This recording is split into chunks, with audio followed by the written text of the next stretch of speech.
Hello ladies and gentlemen, welcome back to Uncle Matt's Cookery Lessons. There's a recipe for cauliflower cheese soup. I know, delicious. What could possibly be nicer as the days and the nights are getting colder than that?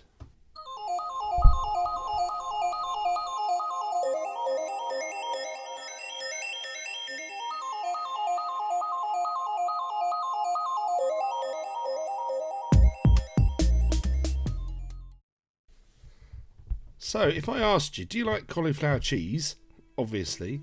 And do you like soup? Again, yeah, duh. Well then, why wouldn't you want to have cauliflower cheese soup? There's no reason why. So that's what I'm doing. Chopping up the vegetables, using the white of the leek, not the green part, and removing the outer quite stringy skin from the celery, because that will add an unwanted texture to this finished soup. And then just chopping up that celery as well. But the rest of the vegetables are very sort of white, so that we keep this colour. It's like a wintry looking soup. So while you're going to see me chopping up some onions and other bits of vegetables, let's talk about cauliflower for a moment, shall we? What an interesting subject that is. I think it originates from Cyprus, and it's part of the brassica family, which is the same as cabbage, which is a little bit surprising, but there you go. Very fashionable nowadays. I have seen it pop up in all sorts of different recipes. There's me catching one. Always catch them if they're falling. Couscous, rice, pizza base. I'm yet to do this stuff, but I believe it's very popular in the keto diet.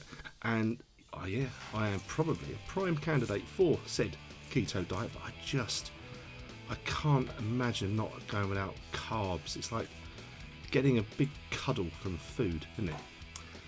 Halving the cauliflower there, removing the core. The core is more denser than the rest of it, so I'm going to chop that up a bit smaller than the rest of it, which is going to be florets. Now, cauliflower cheese, which is what this soup is loosely based on, although we're not making a bechamel, I'm using the potatoes to sort of add that body. Originally from 1861, Mrs. Beeton. I suppose a more modern day version of Mrs. Beeton would be Delia Smith. In America you have Martha Stewart, but probably the best one sort of lies somewhere in between that, Fanny Craddock. And if you ever look out for Fanny Craddock at the Royal Albert Hall, she did a cooking show in the Royal Albert Hall. Quite something. Chop some garlic and thyme, and then peel some spuds and dice them up. Thought I would save you the effort of watching me do that. Now it's time to start cooking. I'm going to sweat the vegetables first before the cauliflower goes in. And don't worry, those bits that were left in the bowl, I did put those in, I just edited it out.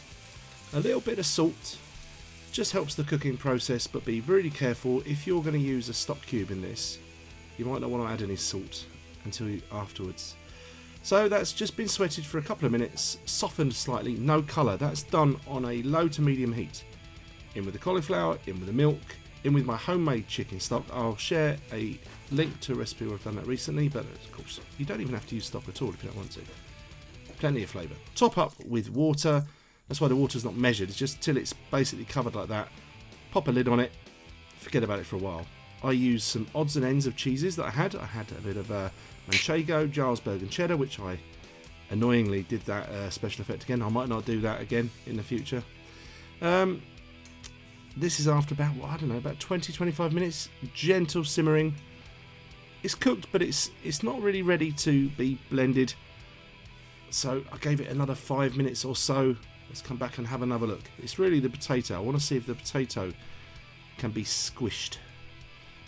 And yes, it can. And my fingers can be burnt still. So let's go back to a knife. There we go. That's what I should have done. That is ready to blitz up. This came as a request by my lovely lady, and she doesn't really like fully blended soup, so we sort of thought we'd go somewhere in between, have it sort of partially blended but leaving some chunky pieces in there. Completely down to your personal preference. If you want to have it almost like just a broth, by all means take a bit more time getting everything chopped up perfectly, and don't blend it at all. It will be lovely. Just thought, there we go, I'm about happy with that. We got some pieces in there, there's some little bits of potato, leek and cauliflower floating around. Time to season. Obviously this is a cauliflower cheese soup, so in goes the cheese. In the end I did use all the cheese. You'll see a little bit left on the plate at the back there. I was going to put some in on top of the soup when I presented it and I forgot, so I just chucked it back in what was left over. Having a taste, adjust the seasoning. Table salt probably better than the flaky stuff, it's a lot cheaper for this. And that's white pepper, ground white pepper. I use that when I do white soups and mashed potato and things. Keep tasting. Now do bear in mind, 1 soup spoon can taste beautiful, but if you had a whole bowl of it, it might be over seasoned, so just add a little bit of restraint there. You can always have some salt and pepper on the table. And here we go. Present this delicious, creamy, chunky, cauliflower cheesy soup. Looks a bit bland like that, so let's zhuzh it up a little bit, shall we? So I made some croutons, I didn't show you me making those, and some little bits of crispy chopped up bacon, and that beautiful stuff is parsley oil, what I did make as well, and that will be my next video. Beautiful, doesn't it look lovely? What a treat. I think if you make that, people come over, they're going to be very impressed by you. Was it nice? Of course it was. Finished that bowl off. Still got some in the fridge, having it every day since I made this. And that is my cauliflower cheese soup video over. I hope you enjoy it. If you're new here, can you subscribe please and give us a thumbs up? And if you've watched my videos before and you haven't, why not? And anyway, the next video will be coming really soon and it's going to be that parsley oil. So I'll see you then. Bye.